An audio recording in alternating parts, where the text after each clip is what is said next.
ओम शांति। आज 31 जनवरी 2024 है और प्यारे बाबा के साकार रूप से चले हुए मधुर महावाक्यों को स्पष्ट करेंगी आदरणीय आशा दीदी। ओम शांति दीदी। ओम शांति। बाबा ने कहा, मीठे बच्चे, अभी तुम्हें शांति और सुख के टावर में चलना है, इसलिए अपने स्वभाव और कैरेक्टर को सुधारते जाओ, पुराने को परिवर्तन करो। शांति और सुख का टावर है स्वर्ग, शांति का टावर है परम धाम। तो उस अनुरूप अपने संस्कार बनाने होंगे। शांति के टावर में जाएंगे तो हमारे संस्कार कैसे होने चाहिए, सुख के टावर में तो कैसे संस्कार। प्रश्न है, दिमाग सदा रिफ्रेश रहे उसकी युक्ति क्या है? बाप जो सुनाते हैं उसका मंथन करो। विचार सागर मंथन करने से दिमाग सदा रिफ्रेश होता जाता है। जो सदा रिफ्रेश रहते हैं वो दूसरों की भी सर्विस कर सकते हैं। उनकी बैटरी सदा चार्ज होती रहती है, क्योंकि विचार सागर मंथन करने से सर्वशक्तिवान बाप के साथ कनेक्शन जुटा रहता है। ये बहुत अच्छा साधन है कि वो विचार सागर मंथन करते हैं तो बुद्धि में रहता है ज्ञान रतन है, किसके हैं, किसने सुनाया और इसका हमको लाभ क्या है, अगर ये ना हो तो क्या होगा।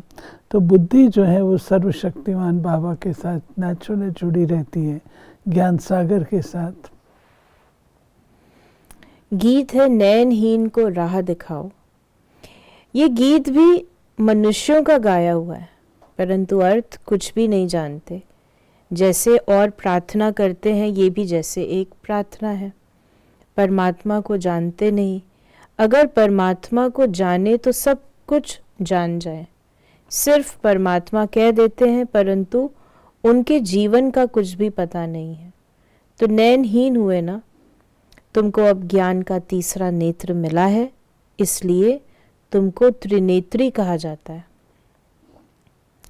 दुनिया में भल मनुष्य ये अक्षर कहते हैं त्रिनेत्री, त्रिकालदर्शी, त्रिमूर्ति, परंतु अर्थ कुछ भी नहीं जानते। जैसे कहते हैं साइंस और साइलेंस का आपस में क्या संबंध है? भल प्रश्न पूछते हैं, उत्तर खुद भी नहीं जानते। बाबा ने कहा कि टावर ऑफ पीस, टावर, सुख का टावर सबका टावर होता है। शांति का टावर है मूल वतन, जहाँ हम आत्माएं रहती हैं, उसको टावर ऑफ साइलेंस कहेंगे। फिर सतयुग में है टावर ऑफ सुख, टावर ऑफ पीस, प्रॉस्पेरिटी। ऐसे कोई मुख से कहेंगे नहीं कि हम आत्माओं का घर मुक्ति धाम है। ये सब बातें बाप ही समझाते हैं। टीचर हो तो ऐसा हो। वो है टावर ऑफ नॉलेज, तुमको भी शांति और सुख के टावर में ले जाते हैं। ये फिर है टावर ऑफ दुख धाम। हर बात में इनसॉल्वेंट है। पवित्रता, सुख, शांति का वर्षा तुम इस समय ही पाते हो। बलिहारी इस पुरुषोत्तम संगम युग की है। इनको कल्याणकारी युग कहा जाता है।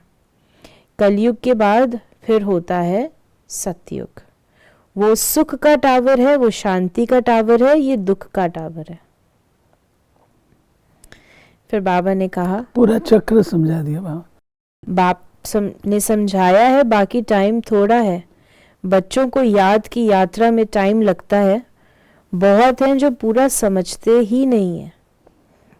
बिंदी समझे क्या समझे, अरे जैसी आत्मा है वैसे ही परमात्मा भी है। आत्मा को